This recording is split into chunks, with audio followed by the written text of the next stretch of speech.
Ya, pemirsa, libur panjang peringatan Maulid Nabi, warga meramaikan sejumlah tempat wisata. Dan kita akan bergabung dengan rekan Syahreza Zanski yang ada di Taman Marga Satwa Ragunan, Jakarta. Ya, selamat siang Syahreza. Seperti apa keramaian warga yang berlibur di sana?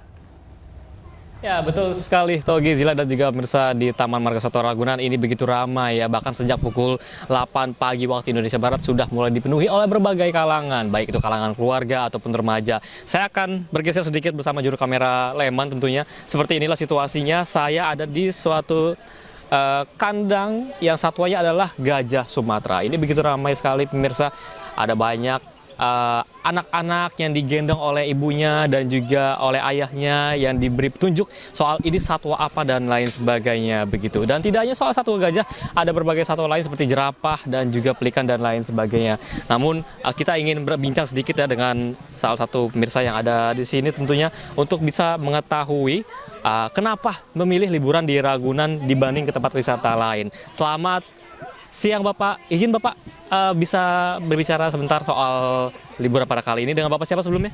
Rusli. Oke, Pak Rusli sama siapa kemari? Sama anak, sama istri lagi di keliling.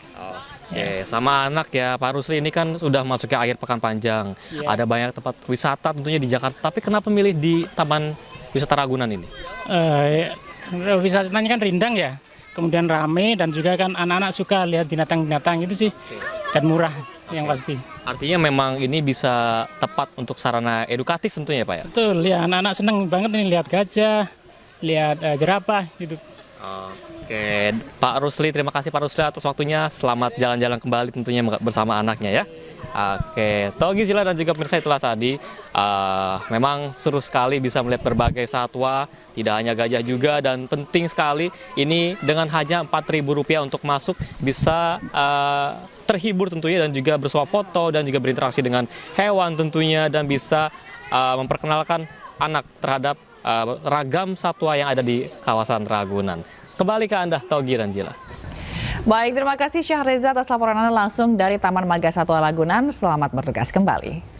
Bisa libur panjang, ribuan kendaraan terjebak macet menuju jalur wisata Puncak Cisarua Bogor. Dan polisi masih memberlakukan sistem satu arah dari Jakarta menuju Puncak Bogor ya. Nah, ini informasi selengkapnya akan disampaikan oleh rekan Wildan Hidayat dari kawasan Gadok. Selamat siang ini Wildan, seperti apa kepadatan lalu lintas di sana?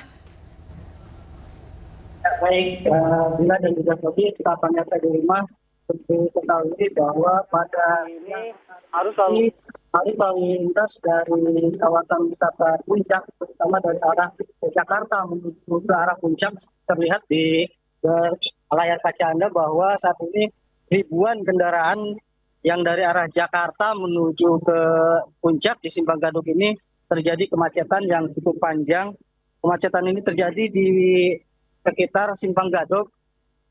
Ribuan kendaraan ini didominasi oleh kendaraan roda 4. Mereka dengan tujuan yang berbeda-beda, ada yang berwisata, ada juga yang mengunjungi keluarganya yang ada di kawasan wisata Puncak atau di wilayah Megamendung ini. Zila dan juga Togi, untuk diketahui tadi pagi dilakukan satu arah menuju Puncak, dan sebelum dilakukan rekayasa satu arah menuju Puncak telah diberlakukan ganjil genap dari arah Jakarta menuju Puncak. Zila dan juga Togi. Baik, ini sepertinya sudah mulai cukup padat begitu ya. Baik, terima kasih atas laporan Anda, rekan Wildan langsung dari Simpang Gadok, Jakarta. Selamat bertugas kembali. Pemirsa, Polres Tangerang Selatan telah menangkap sejumlah pelaku pengerusakan di rumah Menteri Keuangan Sri Mulyani dan Nafa Urbah. Saat ini pun para pelaku masih menjalani pemeriksaan di Satreskrim Polres Tangerang Selatan. Usai pengerusakan dan penjarahan yang terjadi di rumah Menteri Keuangan Sri Mulyani dan Nafa Urbah, Polres Tangerang Selatan menangkap sejumlah pelaku pengerusakan. Polisi belum merinci jumlah pelaku yang telah diamankan dan peran mereka. Pasalnya, saat ini pelaku masih diperiksa secara intensif. Sementara dalam proses penyidikan, memang benar sudah ada beberapa orang yang sudah kita amankan, sudah statusnya juga sudah kita tahan. Nanti mohon waktu rekan-rekan, kami sementara bekerja ya. Kejadian yang di Pondok Aren itu kami sementara bekerja maksimal bahu-membahu juga dengan asistensi dari Ditreskrim Polda Metro Jaya Bapak Kapolda sangat mengatensi juga kasus ini, sehingga kami mohon waktu. Yang pasti sudah ada beberapa tersangka yang sudah kami amankan yang terlibat langsung, yang terbukti terlibat dalam kasus tindak pidana tersebut. Ya. Sebelumnya rumah Menteri Keuangan Sri Mulyani dan rumah Nafa Urbah dirusak dan dijarah oleh sekelompok orang tak dikenal. Hingga kini, polisi masih terus menyelidiki seluruh pelaku yang terlibat dalam penjarahan ini. Dari Tangerang Selatan, Banten, Nunung Purnomo, iNews melaporkan. Pemirsa, bangkai helikopter pengangkut 6 penumpang yang jatuh ditemukan di tengah hutan. Ya, tim SAR telah mengevakuasi seluruh korban ke Rumah Sakit Bayangkara, Kalimantan Barat.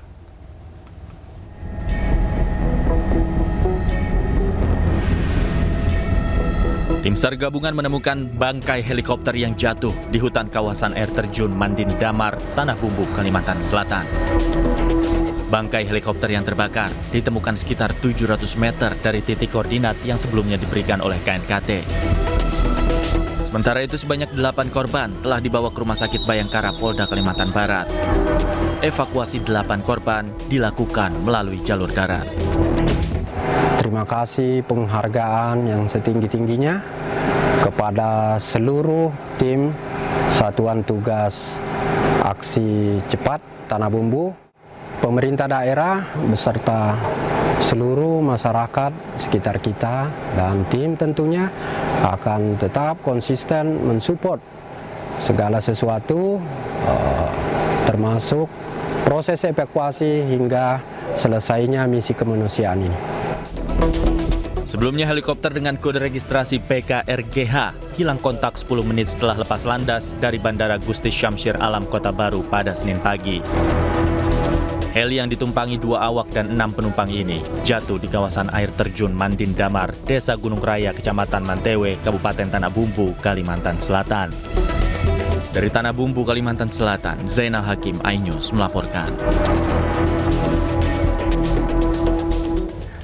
Ya, sementara itu Basarnas bersama TNI dan Polri menggelar konferensi pers pasca identifikasi 8 korban kecelakaan helikopter BK117D3 di kawasan hutan Mentewe, Kabupaten Tanah Bumbu, Kalimantan Selatan. Basarnas pun memaparkan kronologi penemuan di lokasi jatuhnya pesawat yang disertai sulitnya medan. Untuk hari pertama, kedua, dan ketiga, tapi memang karena cuaca di lokasi kabut dan juga hujan beberapa hari, sehingga schedule penggunaan heli yang kami bisa maksimal mungkin sehari hari pertama kami upayakan 2, ternyata tidak bisa, hanya 1 bisa terbang, setelah itu sampai sore tidak bisa. Kemudian hari kedua juga demikian, kami harapkan bisa di 4 sortie dengan menggunakan heli yang ada 5 heli. Ketika itu ternyata juga tidak maksimal, hanya bisa sampai 2 sortie, kemudian sortie terakhir ketiganya sore juga sudah gelap. Kemudian hari ketiga, tanggal 3, kita juga berusaha maksimal karena pada saat hari kedua sore itu sempat terbuka.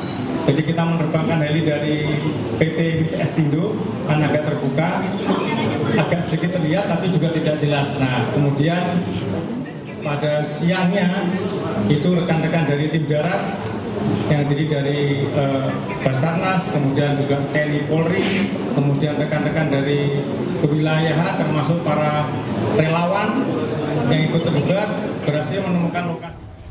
Ya, pemirsa, pejuang Palestina menargetkan kendaraan militer Israel di kota Jabalia, Gaza Utara. Ya, serangan merupakan bagian dari rangkaian operasi Tongkat Musa sebagai balasan ke Israel.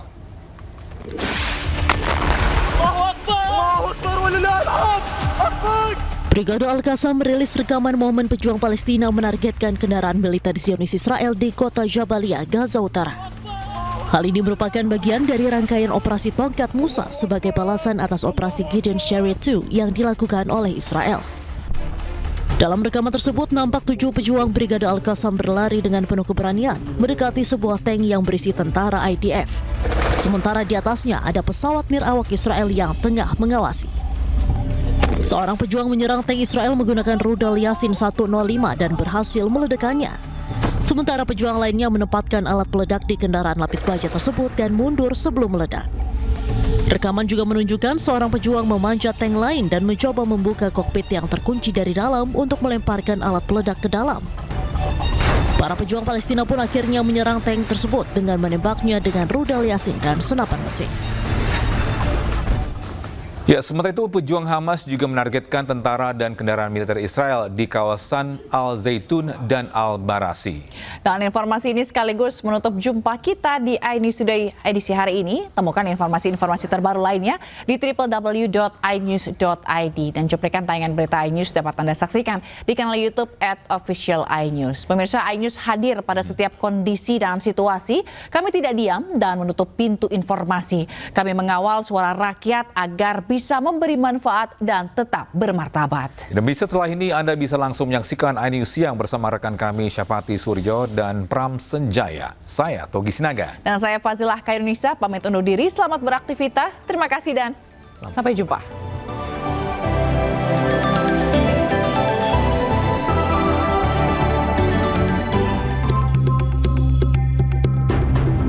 Inilah detik-detik pejuang Palestina dari Brigade An-Nasr Salahuddin menargetkan pasukan dan kendaraan lapis baja Zionis Israel di kawasan Al-Zaitun, selatan kota Gaza. Para pejuang nampak sedang menyiapkan peluru mortir dan meluncurkannya untuk menyerang pasukan IDF. Hal serupa juga dilakukan oleh pejuang Palestina di tanah Al-Barasi, selatan lingkungan Al-Zaitun, kota Gaza. Brigade Mujahidin menghantam kumpulan tentara Zionis Israel dengan menggunakan mortir kaliber 60 mm standar.